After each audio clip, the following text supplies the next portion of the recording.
A arte aproxima culturas, visões de mundo, sentimentos e sensações. Afastar preconceitos e viajar por antigas e novas rotas que apostam na rica relação de povos. Olhares sobre a literatura e o cinema da China. Tema desta série do Café Filosófico. Uma das formas de conhecer um pouco mais de perto outras culturas, diferentes espaços, paisagens, línguas, é através do cinema. Ele nos convida a entrar em cena, transitar por universos muitas vezes desconhecidos por nós. Este pode ser o caso da China, por exemplo, um país de dimensões continentais, uma cultura milenar e ao mesmo tempo tão contemporânea, onde estranhamentos e também familiaridades podem nos surpreender. Hoje eu vou falar com vocês sobre cinema e eu gostaria de dar início a esta reflexão com uma consideração acerca do cinema como uma arte do espaço. O cineasta e teórico soviético Sergei Eisenstein foi um dos primeiros a notar esta afinidade que existiria entre o cinema e a arquitetura como artes do espaço. Mais recentemente, a pesquisadora italiana e professora da Universidade de Harvard, Giuliana Bruno, chamou a atenção para esta observação muito perspicaz de Eisenstein, essa compreensão astuciosa do cinema como uma arte do espaço, e sugeriu que o cinema seria uma viagem emocional por diferentes espaços. A Giuliana Bruno evoca a frase conhecida de Michel Desserteau, que diz que cada história é uma história de viagem, uma prática espacial. Isso sugere, então, que o cinema seria uma prática espacial e a viagem por excelência. As narrativas fílmicas geradas por um lugar e muitas vezes que se passam em uma locação, elas nos transportam por diferentes espaços. O espectador do cinema, que por muito tempo foi equiparado, foi comparado a um voyeur pela crítica e pela teoria de inspiração psicanalítica, se transforma, então, a partir deste entendimento do cinema como uma arte do espaço, em um voyageur, ou um viajante, aquele que viaja por diferentes espaços, atravessa diferentes espaços. E a exibição de filmes pode ser comparada a uma espécie de flânerie, ou um flanar pelo espaço. Então, a primeira coisa que é importante lembrar é que o cinema chinês ele é tradicionalmente dividido em gerações de diretores. Gerações agrupadas a partir de suas afinidades temáticas, afinidades estéticas e que se sucedem ao longo das décadas.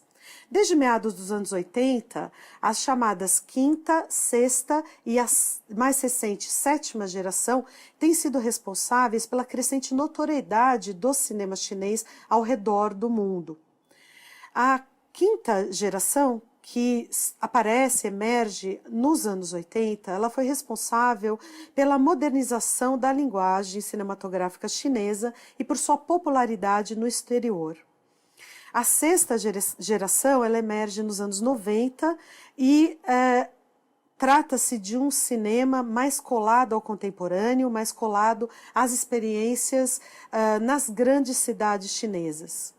E, finalmente, no século XXI, nós temos convivendo um cinema que podemos chamar de um cinema independente, primordialmente um cinema documental, e, ao mesmo tempo, uma crescente indústria de cinema e um mercado bastante pujante de cinema de cunho mais comercial, de entretenimento, que hoje já é o primeiro do mundo. Quais foram os fatores que contribuíram, então, para o aparecimento da chamada quinta geração do cinema chinês nos anos 80? Bem, é importante marcar alguns fatos históricos. Em 1976, morre Mao Zedong e o fim da Revolução Cultural que vinha acontecendo desde 1966. E em 1978, nós temos a 11ª sessão plenária do terceiro comitê central do Partido Comunista Chinês.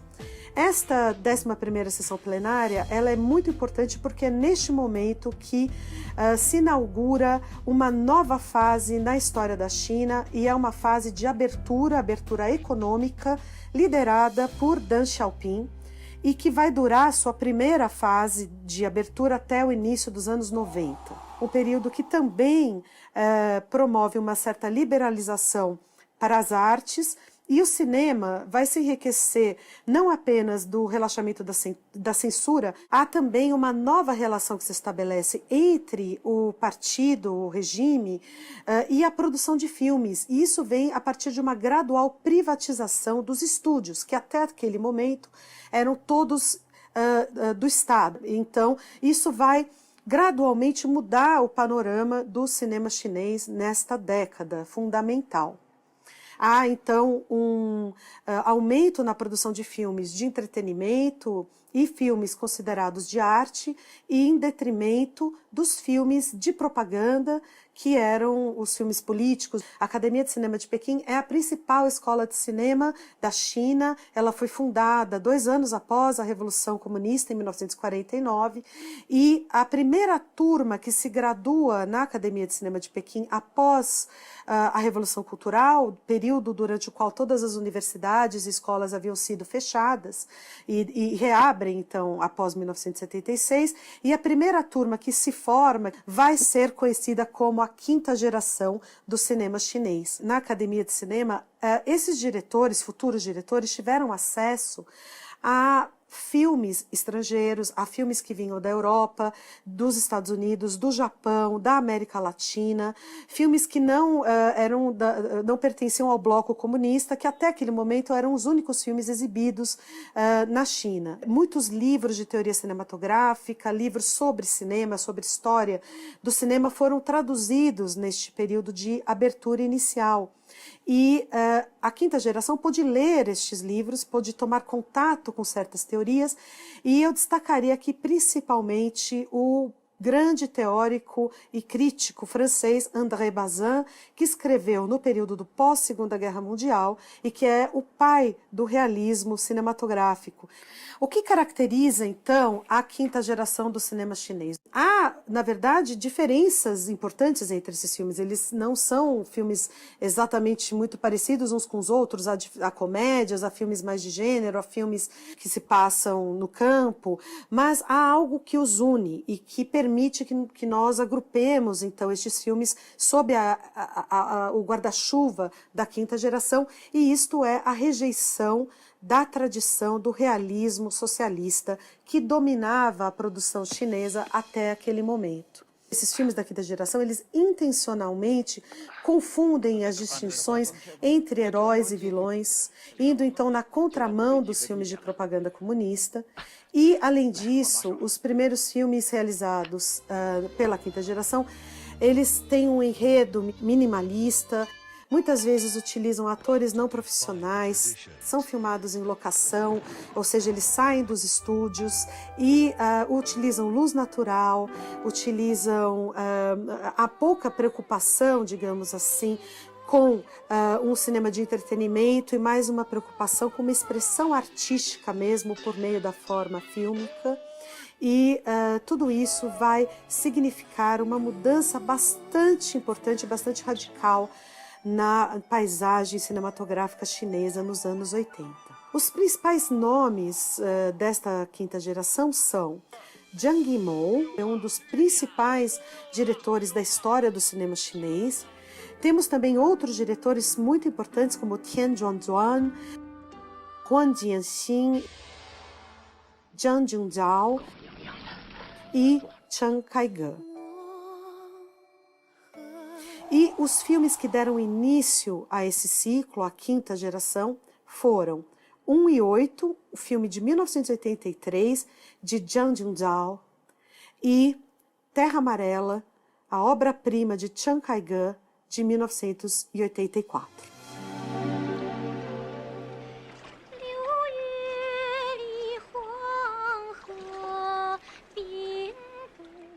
Terra Terra Amarela conta a história de um soldado do exército comunista nos anos de 1930 que viaja pelos vilarejos da província de Shanxi, no norte da China, coletando músicas folclóricas a serem posteriormente adaptadas para uso do Partido Comunista Chinês. Apesar de seu conteúdo nacionalista, se distingue completamente dos filmes de propaganda que eram, até os anos 1980, a norma no país.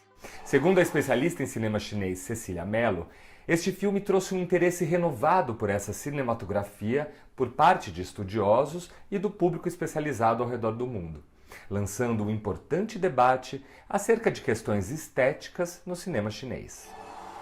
Além de Terra Amarela, um outro filme muito importante, marco também da quinta geração, que é O Sorgo Vermelho, um filme realizado em 1987 por Zhang Yimou. Zhang Yimou que havia fotografado o Terra Amarela para o seu colega de geração, Chiang Kai-gan. Este filme, O Sorgo Vermelho, ele conta com a Gong Li no papel central, no papel principal, ainda com 17 anos.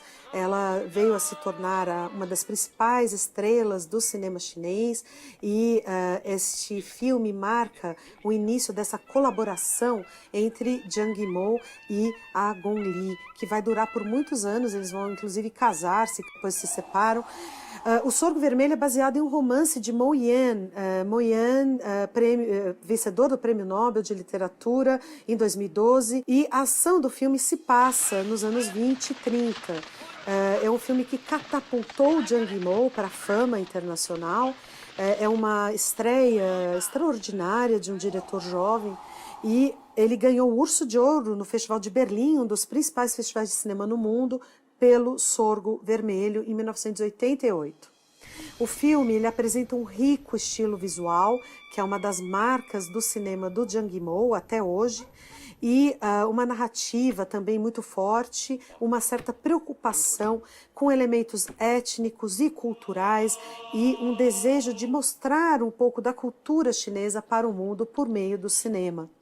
E este foi o primeiro filme chinês a ser lançado nos Estados Unidos comercialmente. Tanto o Sorgo Vermelho quanto Terra Amarela passaram no Brasil, em São Paulo, na Mostra Internacional de Cinema, nos anos 80, que eram os primeiros a virem para o Brasil após tantas décadas de isolamento e de fechamento. No próximo bloco... É muito interessante esse fenômeno e pensar um pouco por que será que a dupla e a história dessa dupla sertaneja teria atraído tanto o público chinês.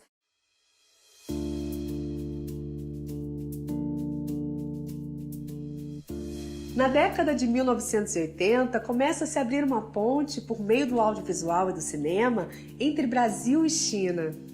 Após décadas de distanciamento entre esses dois países, foi neste período de abertura chinesa que se deu o intercâmbio de produções brasileiras sobre a China e de obras nacionais que viajaram para lá. Nesta década de 80, haverá também um documentário muito importante chamado China, o Império do Centro, que foi dirigido pelos irmãos Salles, Walter Salles e João Moreira Salles, para a TV Manchete. 1987. Fazem 10 anos que a Revolução Cultural terminou. Fazem também 10 anos que a China vem tentando eliminar o arcaico para poder traçar o seu projeto de modernidade. Gostaria de chamar a atenção para dois fenômenos muito curiosos e importantes que ocorreram também na década de 80 e que dizem das afinidades possíveis entre Brasil e China, apesar de, claro, estarmos falando de um período no passado, em 1980, muita coisa se transformou e mudou até hoje, mas acho que há algo ainda que pode ser compreendido a partir dessas duas experiências que eu vou relatar brevemente para vocês. Uma delas é um fenômeno muito curioso, que foi a popularidade da dupla sertaneja Milionário José Rico na China nos anos 80. Essa dupla sertaneja havia sido objeto de um filme de ninguém menos que Nelson Pereira dos Santos, que é um dos principais nomes do nosso cinema e um dos pais do cinema novo. Então, Nelson Pereira dos Santos, ele dirige um documentário muito importante chamado Estrada da Vida, cujo título é o título de uma das principais canções de Milionário José Rico. Esse filme passa em festival na União Soviética, acaba chamando a atenção de chineses e é levado até a China e faz um enorme sucesso. Eles acabam, a dupla, indo até a China em uma turnê pela sua gravadora Continental e com o apoio do governo chinês para cantar para o público chinês.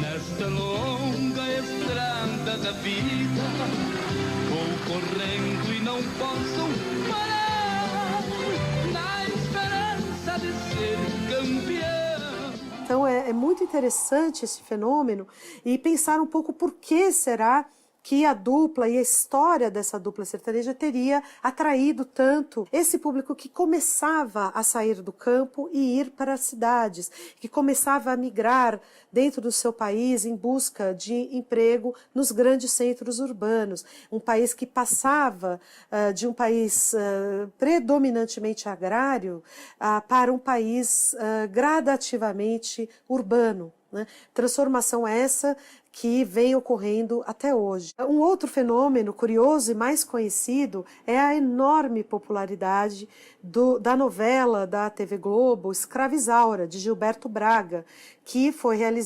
transmitida no Brasil entre 76 e 77, e que depois foi exportada para vários países ao redor do mundo, entre eles a China. Ela chegou à China em 1984 e foi um enorme fenômeno de público, de audiência.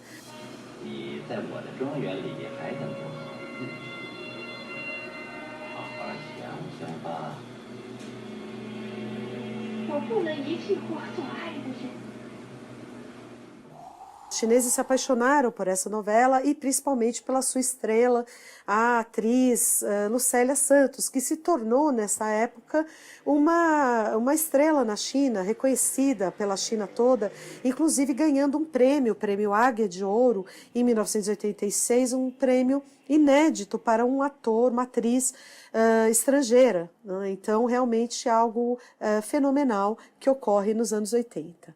Mas voltando então para a quinta geração do cinema chinês, eu gostaria de salientar que esses diretores, Zhang Yimou, Chiang Kai-gan, entre outros, encontraram problemas com a censura na China nos anos 80. Então, alguns dos seus filmes, como Terra Amarela, O Sorgo Vermelho, e posteriormente filmes dos anos 90, como Lanternas Vermelhas, Adeus Minha Concubina, filmes desses diretores que passaram no Brasil, que o público brasileiro conhece, muitos deles em um primeiro momento foram proibidos e não foram lançados comercialmente na China. O diretor Tian Juan chegou até mesmo a ser proibido de fazer filmes por 10 anos, após ter realizado o seu filme O Sonho Azul, de 1993, filme este que lidava com o período contencioso da Revolução Cultural. E nós podemos dizer que a quinta geração do cinema chinês ela chegou ao fim em 1989 com o massacre da Praça da Paz Celestial. Entretanto, os seus principais diretores, Chiang Kai-gan, Zhang Yimou, entre outros, continuaram a fazer filmes após 1989, filmes esses que continuaram a ganhar prêmios no exterior e que, após um período, às vezes, de resistência inicial, também foram exibidos na China e também angariaram um público importante na China. E, aos poucos, esses diretores se aproximaram cada vez mais dos órgãos de controle da produção de cinema na China, chegaram a certos acordos com esses órgãos, começaram a produzir filmes com o aval do governo, e essa aproximação, eu diria que talvez tenha chegado no seu ápice com um convite que Zhang Yimou recebeu para dirigir a abertura das Olimpíadas de Pequim em 2008, um espetáculo absolutamente extraordinário, inesquecível, que ele dirigiu, então, foram as Olimpíadas que marcaram definitivamente a abertura econômica da China para o mundo.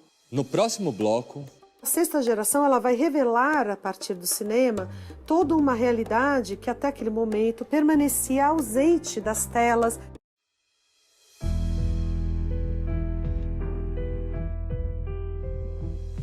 Se a abertura na China propiciou o florescimento da quinta geração de cineastas chineses, a década de 1990 trouxe um novo contexto. No lugar de reflexões abstratas ou do exibicionismo da cultura e história chinesas, a sexta geração, ou geração urbana, revelou uma inclinação por imagens e temas que expressavam sentimentos de alienação, angústia, uma certa revolta contra o status quo e lidavam com questões contenciosas como alcoolismo, prostituição, sexo, drogas e violência. Essa ênfase em uma subcultura jovem estava até então ausente no cinema chinês. E não é de se admirar que muitos desses filmes tenham sido proibidos na China, enquanto eram secretamente levados para a Europa para serem exibidos em festivais. Com a forte censura que seguiu os eventos de 1989, surge na China, no início dos anos 90, uma nova geração de cinema. Esta geração que era muito ligada a um movimento underground, um movimento com forte traço de amadorismo, um movimento que realmente vinha da arte independente, que havia crescido durante os anos 80, mas que naquele momento se encontrava um tanto quanto sufocada.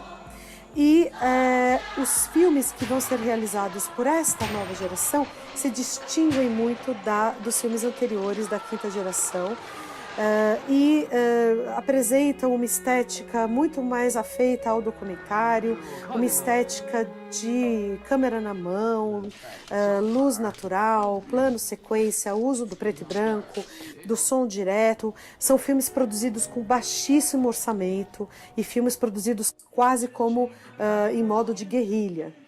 Esta foi a chamada sexta geração ou geração urbana. Os principais nomes da sexta geração são Wang Xiaoshuai, Zhang Yuan, Jia Zhangke e Lou Ye.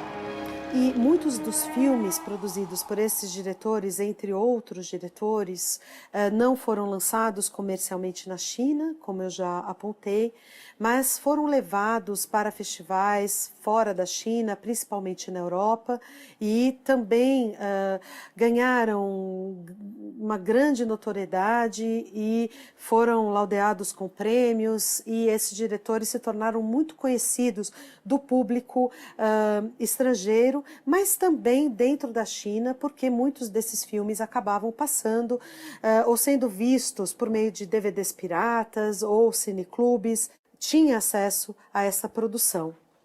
O filme que seria um dos marcos da chamada sexta geração é Beijing Bastards. Beijing Bastards ou Bastardos de Beijing.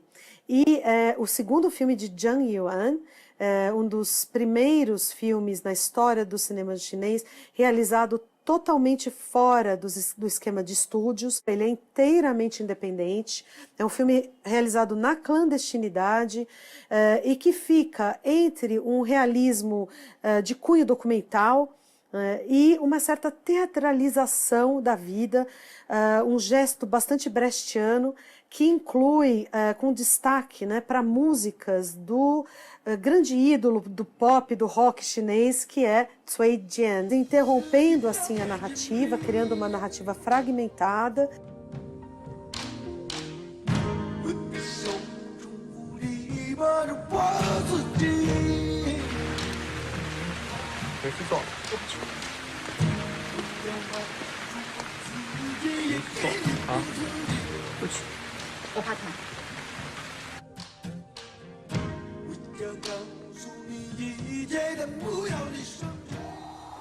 A sexta geração, seja na ficção ou no documentário, ela se relaciona com a quinta geração, o seu realismo se relaciona com o realismo da quinta geração a partir de um princípio de dialética.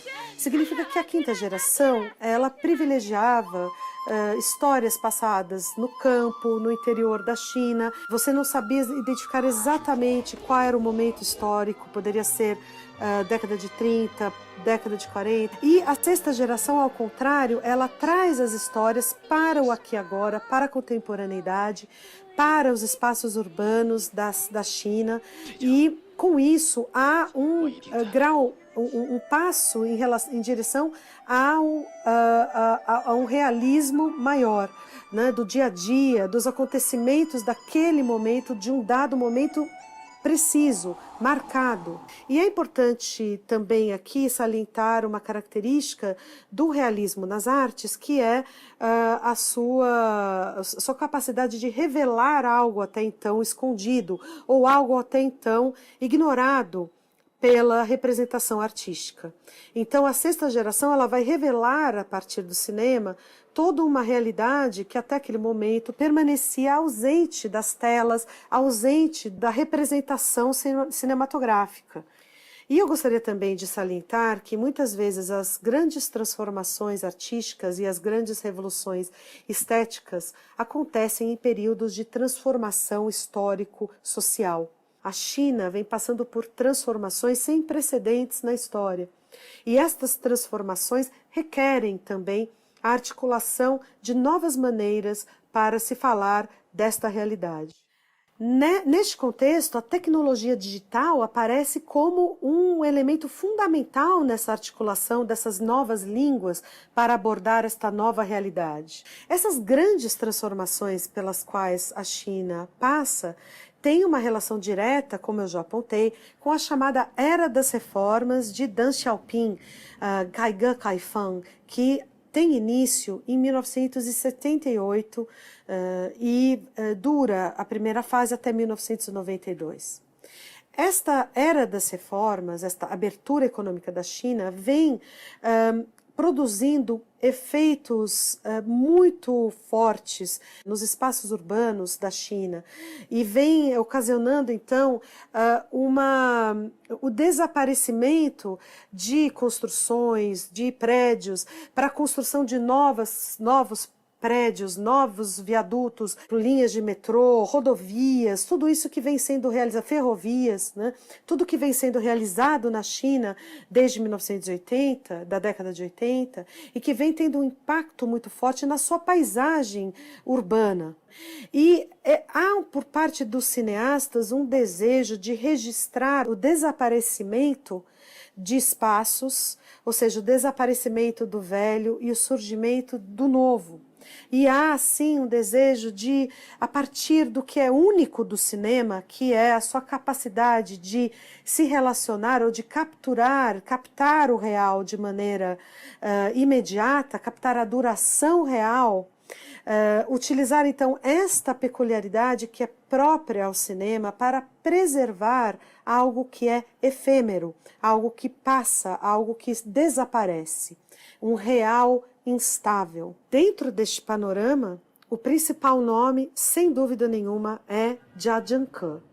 Jia Zhangke é o mais importante diretor chinês na atualidade e um dos diretores mais importantes no mundo. O cinema de Jia Zhangke, desde 2002, quando ele realiza o seu terceiro longa-metragem, Prazeres Desconhecidos, vem se caracterizando pelo uso da tecnologia digital justamente como um facilitador deste corpo a corpo com a realidade. Isso vem muito atrelado também ao trabalho que ele realiza com seu diretor de fotografia, Yu Li Kuai, que trabalha com Jia Zhangke desde 1997, e ambos vêm, então, realizando uma espécie de pesquisa estética em torno do digital, em torno das peculiaridades da tecnologia digital para a captação do real. Nascido em 1970 na cidade de Fenyang, província de Shanxi, no norte da China, Jia vivenciou durante a primeira parte da sua infância os anos da Revolução Cultural, período em que enfrentou, ao lado de seus pais e da irmã mais velha, grandes dificuldades materiais. Jia pôde testemunhar a primeira década de abertura econômica de seu país. Foi quando começou a tomar contato com culturas e expressões artísticas que vinham de fora da China. Através das lojinhas de vídeo, dos karaokês e das rádios pirata, Ele conhece aos poucos o cinema de artes marciais e de gênero policial de Hong Kong, as músicas pop de Taiwan e, um pouco mais tarde, os cinemas americano e europeu. Os primeiros filmes de Jia-Jian-Ke, eles se destacam, assim como os filmes da sexta geração, por este elevado grau de realismo cinematográfico. Eles foram filmados em locações reais, com atores não profissionais, com recursos de produção muito limitados, né? E todos eles também sem o aval do governo.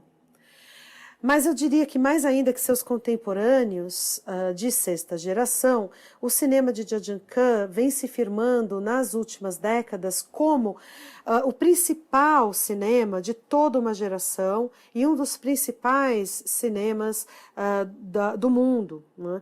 E justamente porque ele oferece um olhar aguçado, um olhar muitas vezes sutil, mas muito original para a realidade da China, país que hoje está no centro das atenções do mundo.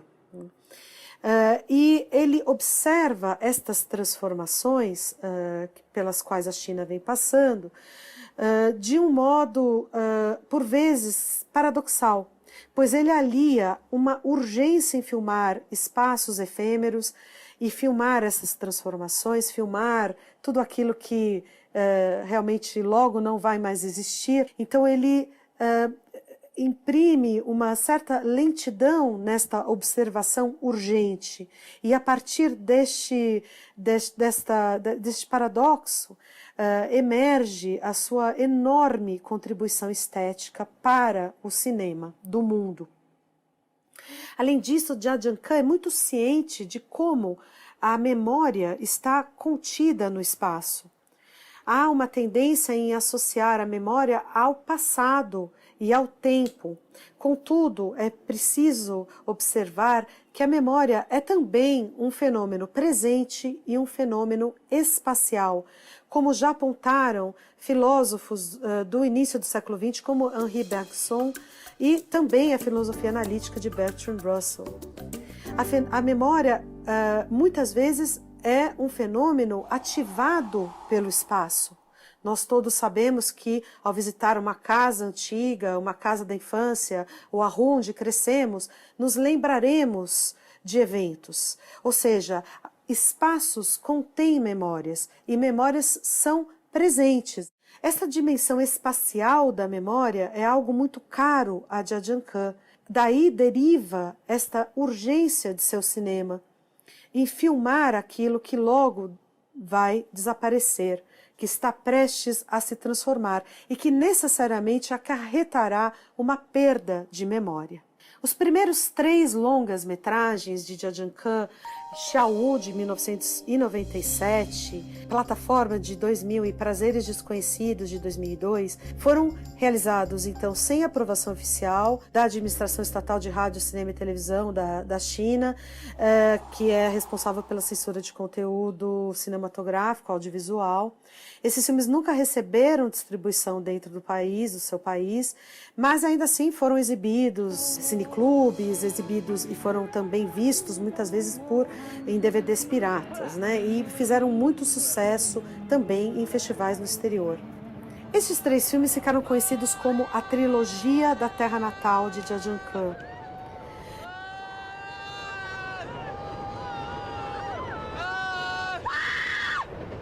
E eles sedimentaram uma relação entre o artista e sua terra, o artista e sua cidade natal, que persiste até hoje de modo decisivo. Então, Jia-Jian-Ke é ainda um artista muito ligado à sua terra natal. Ele diz: a província de Shanxi é minha verdadeira China, meu foco, minha preocupação, meu mundo emocional está lá. Então, muitas vezes, Jia-Jian-Ke opera uma espécie de metonímia. Ele fala da China inteira a partir da sua província de Shanxi.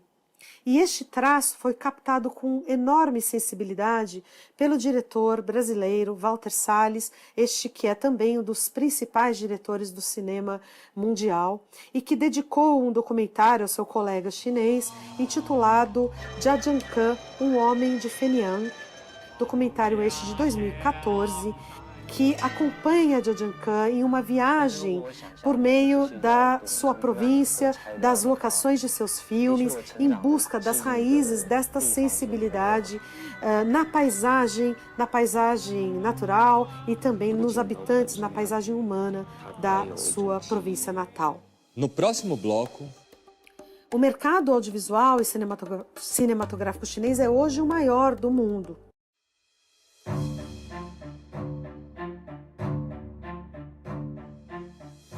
Uma das grandes comemorações por diversas nações do Oriente, que seguem um calendário distinto do ocidental, é o Ano Novo Chinês. É um único feriado realmente mais extenso do ano, quando milhões de trabalhadores saem dos grandes centros urbanos de onde trabalham e retornam às suas cidades natais para encontrar a família. É nesta época, todos os anos, que lá acontece uma gigantesca migração humana. o apego à terra natal é algo muito forte na cultura chinesa, um sentimento que se faz presente também na arte deste povo, desde seus primórdios. Mas a China vem vivendo enormes transformações, modernizando rapidamente sua arquitetura urbana. Dessa forma, a cidade natal idealizada vem sendo literalmente destruída para a construção de novas cidades. Um contraponto esse da idealização versus destruição, que diante dos olhos de Jia Changke motiva fortemente os seus filmes. A trilogia de Zhangjiakan teve início com um retorno do diretor à sua cidade natal em 1996. Ele havia se formado na Academia de Cinema de Pequim e ele, assim como tantos chineses, voltou a casa para passar o Ano Novo chinês com a sua família. Mas ele percebe que a sua cidade de Fenian está em transformação intensa e acelerada. Ele vê essa transformação como uma espécie de violência, algo que vai, então, acarretar na perda da memória. Este filme será Xiaowu, de 1997. E é dentro, então, desta paisagem de migrações, de abandonos, de retornos, que a noção de cidade natal adquire uma conotação menos idealizada nesta trilogia da Terra Natal de Zhangjiakan. A trilogia ela realmente representa um desafio a noções anteriores da Terra Natal ou da cidade natal, em chinês Guxiang, que são prevalentes na história da arte chinesa. Na literatura chinesa antiga, a cidade natal era frequentemente objeto de anseio, narrada por poetas, por estudiosos, por literatos, que muitas vezes tinham que deixar a sua cidade e viajavam pelo país em missão da corte. E então nessas viagens sentiam falta, sentiam saudades da sua terra natal.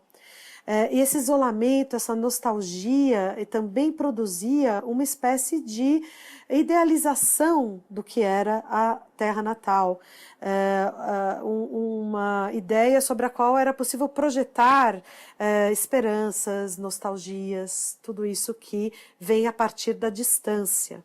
Talvez o exemplo mais famoso desta ideia de terra natal seja o poema seminal, fundamental, do poeta Li Pai, da dinastia Tang, que viveu entre 701 e 762 depois de Cristo. Li Pai escreveu o que talvez seja o poema mais conhecido, mais importante da história da poesia chinesa. Ele que é um poeta Tang, a dinastia Tang, a era de ouro da poesia chinesa. E seu poema mais famoso se chama Pensamentos em uma Noite Silenciosa.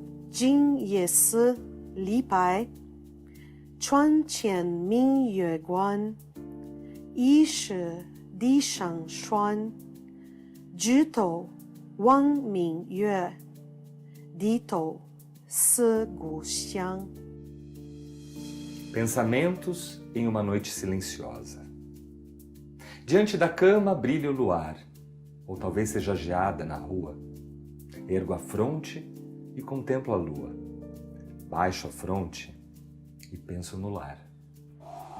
E essa noção de Guxiang, de terra natal, permanece até hoje indelevelmente marcada na psique chinesa. Essa destruição que é encapsulada no caractere chai, caractere este que significa demolir, caractere que vai encontrar em vários muros, várias construções, marcado, né, escrito, este demolir, né, ele designa não apenas uma destruição física, mas também uma demolição ou uma transformação, uma destruição simbólica, psicológica, do tecido social e de famílias e bairros, ou seja, metaforicamente nós também podemos falar do chai como um trauma, uma espécie de trauma da transformação. O filme de Jia-Jang-Ke, de 2002, Prazeres Desconhecidos, que é o terceiro filme da trilogia da Terra Natal, ele também se passa em uma cidade que está em franco processo de transformação naquele momento, e é um título que se refere ao primeiro disco do grupo britânico Joy Division, Unknown Pleasures, e quis, de certo modo, emprestar esse nome, emprestar um pouco desse espírito pós-punk para o seu filme. Ao mesmo tempo, em chinês, o título do filme também vem da música, mas vem de uma canção taiwanesa do cantor Richie Jen, que em chinês se chama Ran Xiao Yao.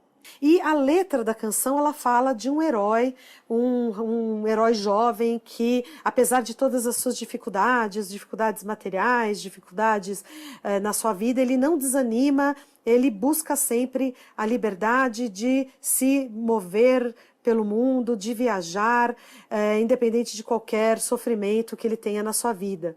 Ele busca a liberdade, ele busca um vagar pelo mundo. Aqui, nesta canção e também no filme, a referência é Zhuangzi. Zhuangzi, que é o nome da obra, a segunda obra mais importante dentro da tradição filosófica do taoísmo, e também o nome do autor desta obra, o filósofo Zhuangzi, do século III a.C. E o Zhuangzi, nesta obra, essa obra que é um dos pilares, então, da filosofia taoísta, ele fala sobre esta existência despreocupada e a importância deste vagar livremente pelo mundo, que deveria pautar a vida do sábio taoísta. Jia-Jang-Ke, não raro, insere referências à filosofia taoísta no seu cinema, e notadamente seu filme mais recente de ficção, Amor até as Cinzas, de 2018, que entrou em cartaz em São Paulo, são filmes que contêm referências à filosofia taoísta. E é sabido que o taoísmo, ao lado do confucionismo e do budismo, este importado da Índia, formam as três principais correntes filosóficas na China. Esta busca por um vagar livremente, própria do taoísmo, representa para Jia-Jang-Ke um impulso na sua obra, e um impulso também de seus personagens que buscam seu lugar no mundo. Né? E esse espírito taoísta do diretor e do seu cinema muitas vezes convive, mas muitas vezes se choca com o confucionismo, que é a corrente filosófica hoje mais favorecida pelo governo chinês, justamente porque o confucionismo é uma corrente filosófica que preza pela disciplina, pelo respeito aos mais velhos, e é bastante avessa às revoluções. Ou seja, para os primeiros anos, primeiras décadas da República Popular da China, o confucionismo não interessava como um pensamento, já que era muito avesso às transformações, às revoluções. Não é? Contudo, mais recentemente, isso a partir da abertura econômica com Deng Xiaoping, nós vemos um retorno gradual ao pensamento de Confúcio. Primeiramente com construção de estátuas e festivais dedicados a Confúcio, posteriormente, durante já o período de Hu Jintao, com a criação dos institutos Confúcio ao redor do mundo e, mais recentemente, com Xi Jinping, também nós notamos um favorecimento deste pensamento confucionista em detrimento da liberdade promulgada pelo taoísmo. E seus filmes mais recentes, Montanhas se Separam, Amor até as Cinzas e o mais recente de todos, Nadando até o Mar se Tornar Azul, filme de 2019, que entrou em cartaz na China este ano.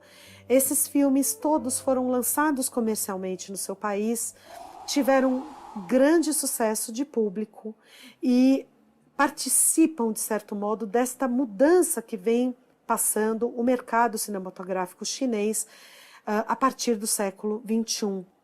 O mercado audiovisual e cinematográfico chinês é hoje o maior do mundo. A China havia superado os Estados Unidos no mercado audiovisual em geral, incluindo o mercado de games, em 2018, mas no ano passado ela supera o mercado estadunidense e se torna o primeiro mercado, número 1, do mercado cinematográfico no ano de 2020. É uma indústria, essa cinematográfica na China, que emprega milhares de pessoas, que cresce 14% ao ano. Então há uma vitalidade enorme, e isso contrasta, de certo modo, com um certo declínio do cinema hollywoodiano nos Estados Unidos, que ainda é discreto, mas que se torna cada vez mais evidente, né? E torna cada vez também mais atraente o mercado cinematográfico chinês para o resto do mundo e principalmente para produtores hollywoodianos. A maior bilheteria da história do cinema chinês é ainda o filme de 2017, Lobo Guerreiro 2, filme esse dirigido por Wu Jin, e que desde seu lançamento vem sendo associado a sentimentos nacionalistas e até mesmo associado a um grupo de diplomatas chineses que ficaram conhecidos como lobos guerreiros por meio de artigos na imprensa chinesa. Nota-se também uma diversificação no mercado, o mercado que é um mercado não apenas de cinema, mas também audiovisual na China, e isso é algo que vem ocorrendo ao redor do mundo, em diferentes países. Então há muito conteúdo hoje sendo produzido na China para a televisão, mas para o video on demand, para as plataformas de streaming, muitas novelas, muitas séries, todo tipo de conteúdo audiovisual, reality shows, tudo isso vem crescendo de forma acelerada. Ao mesmo tempo, nós temos ainda um cinema que se torna cada vez mais independente, mais distante das produções que ocorrem dentro de um esquema estatal ou com aval estatal. Filmes, então, que são realizados, em geral, com câmeras digitais, câmeras mais baratas e principalmente dentro do campo do documentário. Esta seria a chamada sétima geração, uma geração que resiste, de certo modo, continua a realizar filmes de modo independente e que é representada por dois grandes nomes do documentário mundial, que eu destacaria aqui. O primeiro, Wu Wangguan, o pioneiro do documentário independente chinês desde o início dos anos 90, e o diretor Wang Bin, também documentarista, diretor de obras-primas do cinema chinês, documentários extraordinários, premiados ao redor do mundo, mas que continuam a trabalhar de modo independente na China, ou seja, eles não recebem o chamado selo do dragão, que é aquele que vai garantir a distribuição comercial destes filmes na China. Então, esta produção de documentário, ela permanece muito colada ao real, muito preocupada com questões relacionadas à sociedade, às atualidades na China hoje, o que está acontecendo na China hoje, também olhando para o passado recente da China e articulando tudo isso por meio de um novo realismo. Mais reflexões no site e Facebook do Instituto CPFL e no canal do Café Filosófico no YouTube. Na verdade, mais recentemente, um filme brasileiro foi lançado na China, é o Nise, O Coração da Loucura, filme de 2015 do cineasta Roberto Belliner. Esse filme é um marco, né, nesse intercâmbio que tende a crescer, mas ainda há muito espaço para que o cinema brasileiro possa chegar na China de maneira mais pronunciada, mais decisiva. Esse filme, quando estreou na China em 2018, ele estreou em 400 salas, então isso é bastante expressivo e há um potencial enorme então para o cinema brasileiro na China.